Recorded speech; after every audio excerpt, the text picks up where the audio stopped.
I'm Kristen, the director of Transgenesis. My name is Allison, and I am one of the actors in Transgenesis. I play Sabina, and I am also one of the members of the production bunch, so I've been involved from the birth of Transgenesis. My name is Mikos Zavros, and I'm the writer of Transgenesis, which is a sci-fi feature film with horror elements. You take the pandemic of World War Z, the social breakdown of Night of the Living Dead, then you add genetically modified foods, which I think are very relevant today, and that's our film, Transgenesis. Hi, my name is Alexander Arturo Garcia. I'm one of the producers of Transgenesis, and being a producer is getting things done, doing what you need to do, whether it's organizing a budget, finding a crew, everything that happens from script to screen. This movie is very important to us, not only to myself, but to my company, because we are laying the foundation for a film studio. We have a 5-year plan where we're going to make 3 movies over the next 5 years, and this is the first. So everything should be done to the best of our ability.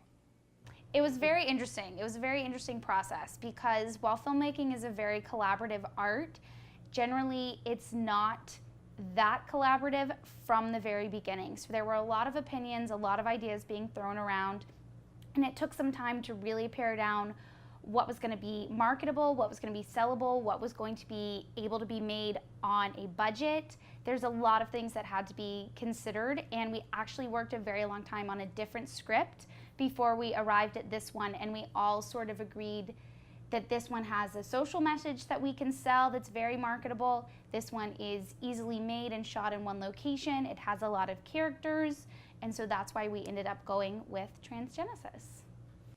My inspiration came from the budget, really, because one location is very budget friendly, and that led me to the contagion issue, which led me to genetically modified foods.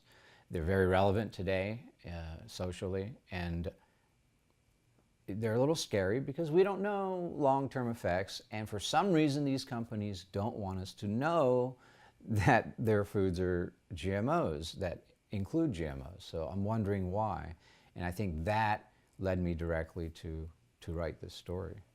I think what really speaks to me about this film is that you have this story of paranoia. In a way, you have this psychological thriller element where you have these people and they don't know if there's a real danger or if there's a manufactured danger. They don't know if this is something that's being made up by media or just paranoia. I think the great thing about this is that you don't know whether the pandemic is an actual disease or the pandemic is the paranoia that's involved in the film. Filmmaking I love because it's an adventure every day. There's something new to discover about humanity, about people, and there's a new puzzle to solve, something to create. And the end result is something that lasts forever, that creates memories, that is shared by people, that can affect people. So movies are pretty magical to me, and I'll work on it as much as I can, forever. Who do you play in the movie? I play Sabina, who is a young woman with schoolgirl looks that do not match her foul mouth, which is wonderful. I've been doing theater since I was 9 in North Carolina, but I've probably been acting a lot longer than that in family plays and etc. But I did my first show when I was 9, so it's been a long time. Yes, I played Blake, who is a former genetic engineer for a food corporation. And this food corporation actually owns the campgrounds that they're going to. He's being lured there by his wife and his by-marriage nephew, who happens to just got an important position at that very same company. Now, Blake had a patent to a genetic process that's been used over and over again without his full financial gain, I guess you could say.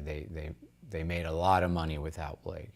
But Blake already told them, hey, look, there's something wrong with it. They ignore it, and this is how the epidemic starts.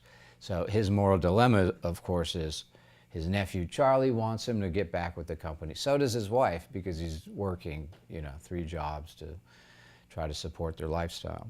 But he knows that that company isn't very kosher, and he doesn't want to, he doesn't want to go back to that. And now, with the epidemic spreading, he's becoming more and more aware that it was his patent that created this epidemic. I think one of the advantages of this film as well is that we have the potential for a multi-story arc. This is the first. This is the origin. We learn about the transgenesis gene. This is where we learn about the McChrystal Corporation. This is where we learn about Blake and his family and his friends in this cabin in the woods. Now, what goes on after this film, you'll have to find out, but the only way we're going to find out is if we make a film. So, we really hope that you'll contribute so we can go ahead and make an amazing feature film and show you the entire story of transgenesis. My big crazy goal that people have told me is not doable, is not possible. The biggest, craziest goal is one, to own Bespin, the city in the clouds, and live there.